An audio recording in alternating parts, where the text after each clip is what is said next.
उत्तर प्रदेश की राजनीति में हवा का रुख कब बदल जाए और किस नेताजी का कुर्ता रात ही रात किस पार्टी के रंग में रंग जाए, ये तो खुद ब्रह्मा जी भी नहीं बता सकते। लेकिन जब आंकड़ों का ताजा पन्ना खुला तो एक बहुत ही चौंकाने वाली और कड़वी हकीकत सामने आई।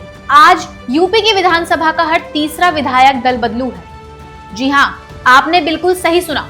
399 मौजूदा विधायकों में से 122 विधायक ऐसे हैं जिन्होंने अपने सियासी करियर में कम से कम एक बार अपनी वफादारी, अपनी पार्टी और अपना झंडा जरूर बदला है। अब सवाल ये उठता है कि आखिर किस दल ने ऐसे आयाराम गयाराम नेताओं के लिए अपने दरवाजे खोल कर रखे हैं, और वो कौन से धुरंधर हैं जिन्होंने पाला बदलने की इस कला में मानो डॉक्टरेट हासिल कर रखी है।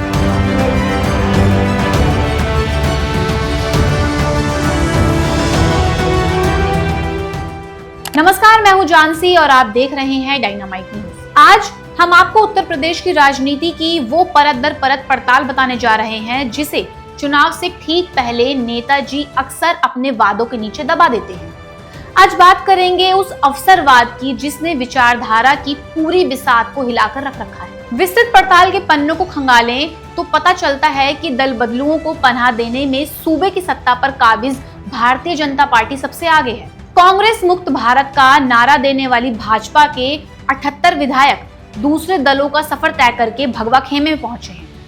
मुख्य विपक्षी दल समाजवादी पार्टी भी पीछे नहीं है, जहां 29 विधायक बाहर ही हैं।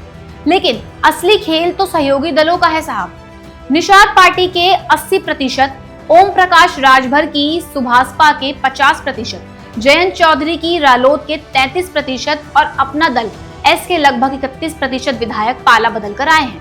यहाँ तक कि कांग्रेस के बचे कुचे आधे विधायक भी किसी न किसी दूसरी नाव से उतरकर यहाँ तक पहुंचे हैं। संसद का रास्ता भी इससे अछूता नहीं है। यूपी के 80 सांसदों में से सपा के 19 और भाजपा के 15 सांसद इसी दल बदल के रास्ते दिल्ली की गद्दी तक पहुंचे हैं। अगर इस खेल के असली खिलाड़ियों की बात करें तो सबसे पहला और जग जाहिर नाम जो आता है वो है दारा सिंह चौहान का, जिन्होंने अपने राजनीतिक सफर में 5 बार पार्टियां बदली हैं। बसपा, भाजपा, सपा और फिर घूम फिर कर वापस भाजपा, और आज वे योगी सरकार में मंत्री भी हैं। यही दास्तान नंदगोपाल नंदी, राकेश सचान और एसपी सिंह बघेल जैसे बड़े दिग्गज नेताओं की भी है, जिन्होंने परिस्थितियों के हिसाब से अपने राजनीतिक ठिकाने बदले। लेकिन नेताजी आखिर बार बार चोला क्यों बदल देते हैं? देखिए, इसका पहला कारण है सत्ता का मोह और संसाधनों तक पहुंच। दूसरा कारण है चुनाव से ठीक पहले टिकट कट जाने का डर। तीसरा, जातीय समीकरणों का जोड़ तोड़। और चौथा सबसे बड़ा कारण विनेबिलिटी, यानी किसी भी कीमत पर चुनाव जीतने की हसरत।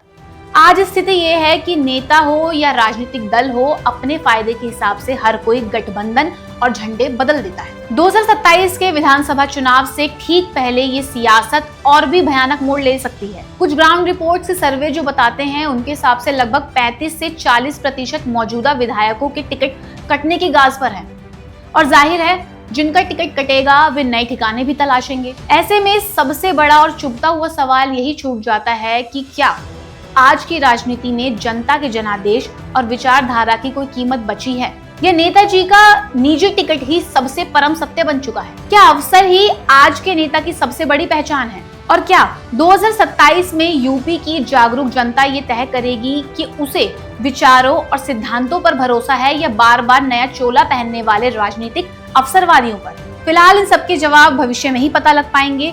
आपकी इस खबर पर क्या राय है, हमें कमेंट करके जरूर बताएं, और ऐसी खबरों के लिए देखते रहें डायनामाइट न्यूज।